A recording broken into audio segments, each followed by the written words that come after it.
Okay, so now once you've done all your initial, you cut your points there, all right, and you've got these set in place, you're gonna watch the guys. There's gonna be a method to this. So they're gonna bring one side up, and you can see they've got the jacks kind of pre-located. Nope. There you go. What you're doing is good. Come to me. See how he's rolling that into place. Come to me. Right about there. Lift it up now, Joe. And this now, is where I come in. Can you hold that up? This is the toughest part of this, but you can see what Pete's doing now is, okay, that rail's got to be pushed out just a little bit more. So he's doing that with the porta power. Not a bad idea to have one of those. If you don't, they are available for rental at a lot of your, auto parts stores and some of your industrial supplies and whatnot. Okay, right there. So now he's positioning it up, and what he'll do is, as he releases, okay. Good. Hold it.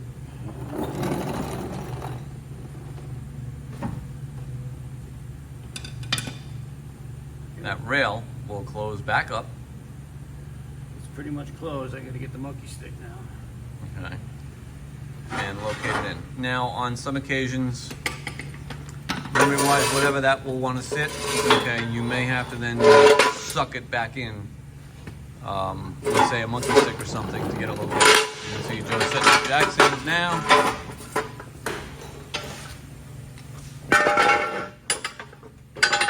Pretty much in. To hold that in place. Just got to pull it together. And now it's going to be setting up, pulling it in, and going. And like I say, what you'll be wanting to look for is making sure that those line up. Okay, and you can see it's got to twist to the driver's side a little bit to get that lined up a little better, but that's part of the process. And you can see once those rails close up, they'll clamp onto those 4 rivets for the body mounts, and you're good to go. One of the beauty of these kits is that this now eliminates all of that fun cutting out of a twin I-beam structure. Thanks, Cody. Okay. Thanks, Cody. So, as you can see now, we've got it positioned in. Now, you can see it's now lined up. You've got this little stepped lip here. That's kind of your indication you're in the right spot. And then, like I said, you want to make sure that it's lined up. There are existing holes in this frame that we've worked off of that you can start using for your location. And Pete's kind of showing you there. Okay, we've got provisions there for bolts to go through there. There are spaces. You can use those. There are internal spacers in that system, so you cannot crush that. And you're going to have provisions for using factory holes here, and then we'll show you in the instructions you're going to drill out a couple of other existing holes. We try to use as many existing holes as possible, so there's a minimal amount of extra drilling, but there will be some to drill into place and get this all. And you can see back here, it tabs out further, all right, for some bolt holes back there, but the key is to get it lined up on those, on these, on each side. They'll sit in that. This frame will close up like you see here. We've got this in place. Sometimes what you have to do is, if you don't have one of these, you can basically take this, say, one side or the other, bolt it in place, and then use, large vice grip clamps or something like that to pull the other side in and then bolt it into place. Because you will see some flex in this frame. Like we said, once we took that twin I-beam structure out of that initial one, this rail's pretty weak. This whole frame is a little flimsy, honestly. I have a feeling that's why Ford put in a lot of those rolled lips on these things to help put some strength into them. But one of the beautiful advantages of this system is you don't have to cut out the I-beam. It's 2 parallel cuts on the rails, just like you see here. Slide this in, locate it. Now what we would do is, we won't necessarily show it here, but it's a pretty simple deal of basically now going back to the floor and making sure those locations and heights match up before you do your final bolt in and setup. One of the other advantages of this system now is what we've done is, and we'll cover this in a little bit, you'll see these 2 pads here. These 2 pads are your pads for your engine mounts. We've done a completely different system in this now, where we've got a common mount, and then based on the engine you choose, we will send you those mounts, and the mounts for the engine itself, for the block, that will allow you to put whatever engine you tell us you're putting in to the truck, whether it be Coyote, big block Ford, small block Ford, even down to, dare I say, an LS.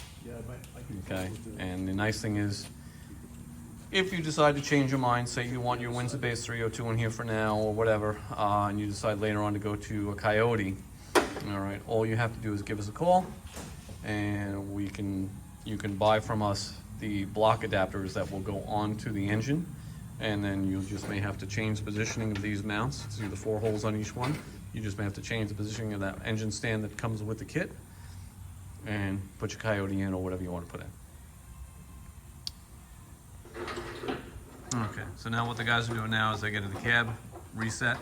It's never a bad idea when you're doing this. We talked about having the frame jacked up on the 2x4 there. You'll want to also jack up on the cab and lift the cab up out of the way also, so the frame's not holding that weight while it's spread out like this. Okay, not a bad deal to just pull the cab. You know, if you wanted to pull the cab, you don't have to. That's one of the nice things about this kit. You can leave the cab on, but you definitely want to support it, get it up off the rails while you're doing this. These rails do have some flexibility, so if you notice that once you've done this spread them apart, they don't initially snap back to where they were, no worries. That's what pulling them back in and then bolting it in back together will do for it. Obviously, this rail that we've used now, 2x5, 188 wall rectangular tubing, is going to be much stronger than what was there in that structure that you saw in the video before. That's one of the other nice things about this, is that this kit cleans up the whole compartment. As you can see, this is a lot neater looking than what was in there originally. It is a lot stronger. You know, just it improves the ride quality and drivability of these trucks immensely from what a twin I-beam was.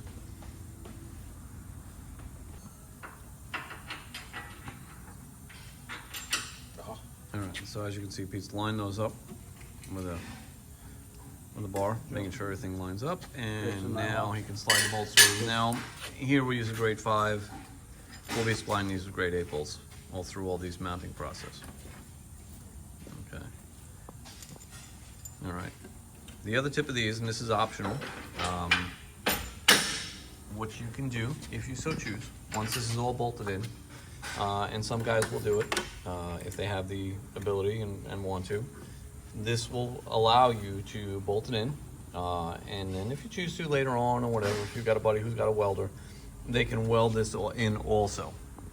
So basically you would be using your bolt-in system for location in that kind of situation, and then you can weld along your seams here on the top, and then you can run some stitch welds along the top and bottom of the rails where that all matches up.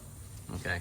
One of the things that we didn't show is life is made a little easier doing this to fit this in, okay, by trimming off this little section of the bottom of the frame rail.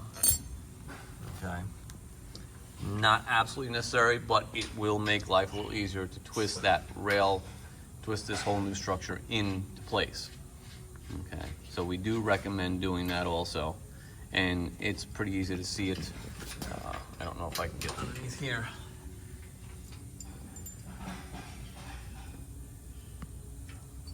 But you can see it's that section basically just behind, it starts just forward of the cab mount, runs along to the end of that section there where you can see your transmission mount is. If you take the gun, we'll tighten them up. Okay, so here's that section of frame again. It's about a 16-inch long section. It's pretty obvious what it is. It's an area of the frame where, for whatever reason, Ford decided to have the bottom of the rail just kind of add an extra lip to it where it extends out further and then comes back in and straight. Rather than having a rail parallel, they decided to put this extra little section in there. So we want to trim that out. Okay. Now, here are going to be your engine mounts. As you can see, yeah. Okay, now this is going to be something that is going to be, well, I won't say necessary, is definitely recommended as an option for the Coyotes. All right.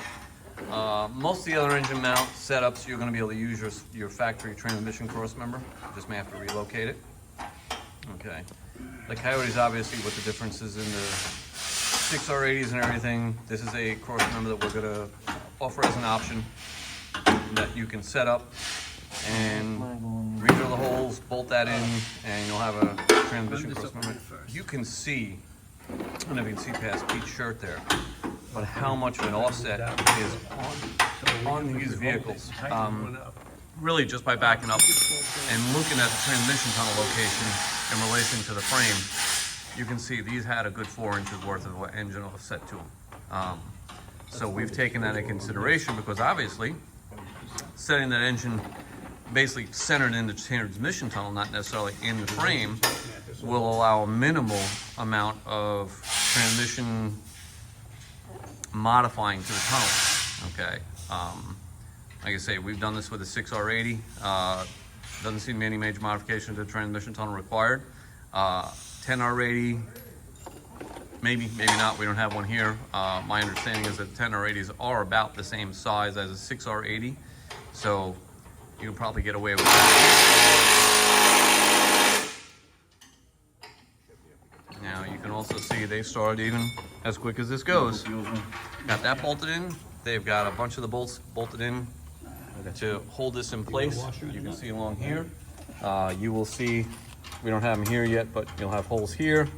They'll be along the bottom also. Basically, these 2 holes will be opened up and you'll be able to bolt this in along that. You'll have an access hole on this side to get a nut in to screw those into place. Okay. But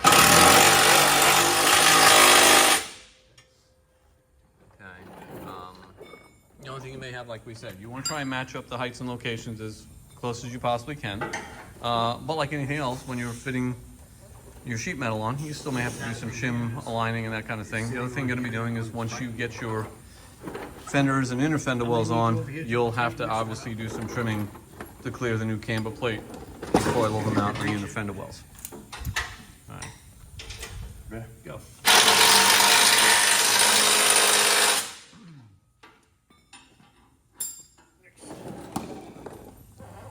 All right, there is something to pay attention to. That transmission cross member has the tab facing forward for the 6R80, okay, or for the Coyote, basically, okay. Just in case there's a little confusion as far as if it faces forward or back, it faces forward on these.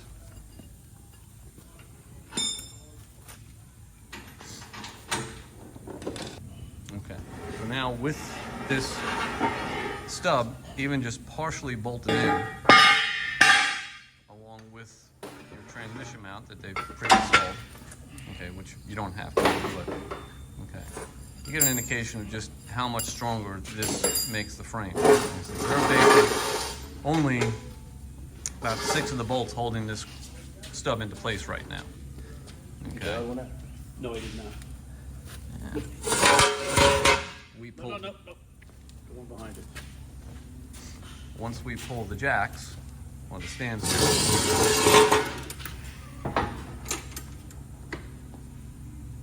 you can see how solid that is. We've taken a frame that's somewhat flimsy, and by doing something along this line now, it's even stronger, which is kind of the idea here. Stronger, more convenient, easier to set engines into. And I think one of the biggest things is eliminates having to cut out that twin I-beam in these, which is, as we said even earlier, always been the hardest part of doing a twin I-beam conversion on the earlier Ford trucks, is taking that structure out. All right. So that will conclude our video for now. We'll be back in a little bit with more on doing the suspension install. You can show him your hole. Well, now I got. Okay, so now we're going to show how the mounts. Everybody's a comedian these days. And like I say, as you can see, Joe sets it up. Now, like we said before, the mounting positions, as you can see, they're kind of tapered out right now, okay? And they're sitting on the two outermost holes, all right? This is for the Coyote. In the event of a Windsor-based motor or an FE-based motor, you will flip these around. On some of them, they will actually be flipped. This will be facing towards the back to change the offset inboard, okay, to fit whatever particular motor. And we'll have that listed in the instructions on what you can do with each engine, okay. And then what you will do is, one of these, or one set of these, we should say, will be included with the kit. All right, that'll allow you to either, as you can see here, that's your Coyote, driver's side and passenger side. 429, 460, Windsor-based motors, and even the LS is here. We are not going to be doing these things for an FE engine or some of the other stuff. We have not gotten any hold of a Godzilla engine to do yet, so obviously we don't have anything like that. If you choose to do something like that, you're kind of on your own, and that will require some fabrication skills. Now, one thing with your Ford engines, like any of our cross-member kits, they will require a conversion oil pan, typically a Canton conversion oil pan for a 79 to 93 Mustang or T-Bird. And on some of those, you will have to notch the pan, which we'll put in the instructions. It's a very similar, same setup really as we do on any of the Ford motors that are going into whatever vehicle. You have to cut a notch in the pan for rack clearance. Okay, for whatever reason, Ford decided to put a rack transfer tube that faces up and then loops back down. That kind of gets in the way of things. All right, and the next video, we will move on to doing the rest of the install for the front end components. And another good tip as far as what we're starting to do now is kind of set the body work on, just to make sure of it before we do all your final tightening and everything. Okay, here you see the mounts set up, these bolt on. All right, right now these are set up for either a Coyote or a big block Ford, and you can see how those mounts are both angled out for a wider engine block design. For the small block Fords, Windsor-based motors, basically what you're going to do is you're going to actually reverse these. So basically this offset will now be here facing inboard, and same as this one. Okay, for the more narrower blocks of a Windsor and an LS. Okay, and then like I say, that'll set you up. The other thing you're looking at is, if you see, they are angled back, okay, for engine fitment. You do not, if you've got them angled forward, then you know you've got them on wrong. All right, so now what we're doing is, and this is a good thing to do on any one of these kits, prior to doing all of your final installation, your final tightening and everything, and we recommend this on any kits. Even when we're doing welding cross-member kits, in our instructions, we tell you that you want to do a trial fitment before any hard welding of anything, because once you hard weld everything, it's not coming back out. So this is a similar process, just like we would say in our instructions about welding cross-member kits, whatever, to trial fit everything, put a fender back on it, make sure everything's lining up, the axle center line's properly located and everything. This is the same thing to do here as we would be doing on a stub. We tell our customers in the stub instructions that before you hard weld in the stub, you want to make sure that everything fits, aligns properly. Okay, so that's what we're doing now. We're doing our trial fitment. Pete and Joe are laying the core support in. And we're not shimming it or anything right now, and that'll be kind of one of those things that you can do final, final fitment. This is a rough fitment to make sure things do go where they're supposed to go. So now we've got a core support in, and we're going to take a fender, and we will kind of lay that up in place, make sure it lines up.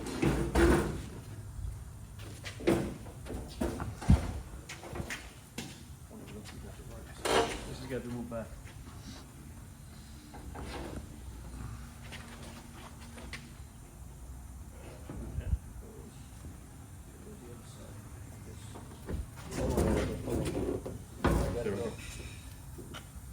Yeah, but I think I got to go to that side. Yeah.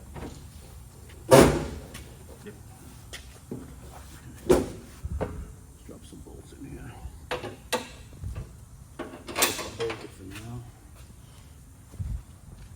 Here's my tray with my nuts and bolts. Right here. Yeah, here, put it right here. Okay.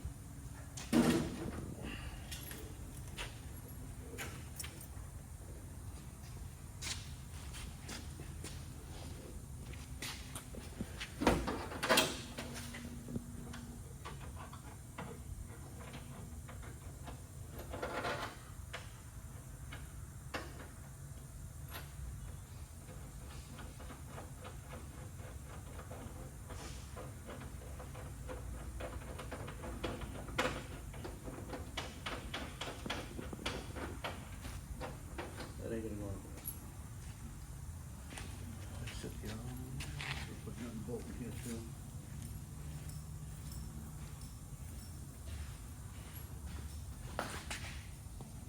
Okay, so as you can see, front fender's on. We're gonna get the other fender on too, just to be safe with it.